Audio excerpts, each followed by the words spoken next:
civil rights movement during the 1950s and 1960s caused people to band together to fight for their right to equality.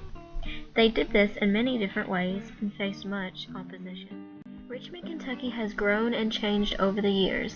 People like Beatrice Huguely, who helped take part in the civil rights movement, helped it change. Well, hello there. My name is Beatrice Huguely. I'm a retired school teacher from Richmond, Kentucky. Recently, I had a man come and interview me about when I was younger. You see, life wasn't always as easy as it is now. Things were a little bit different. When I was just a little girl, I always felt I was treated unfairly. My friends and I had to walk past two nice new schools to get to our school. They wanted to keep the white people and black people separate, even when we were eating out. We couldn't go to some restaurants. When I got older, I decided I wanted to stand up for myself and my friends. I heard on the radio about some people in South Carolina doing a sit-in. A sit-in is when you go to a place they say you're not allowed, and you sit down and refuse to leave.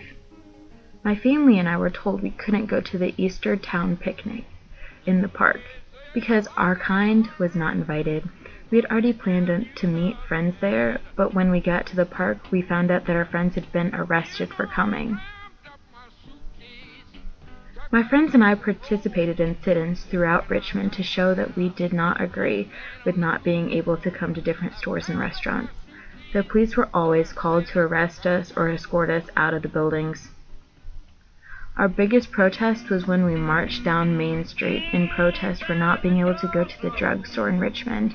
We had always gotten in trouble with the law and arrested many times, but it was always worth it to be part of the monumental events of the civil rights movement.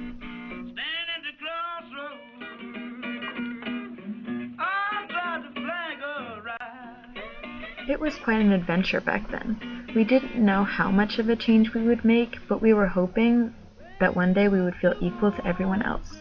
Now my life is very different from back then because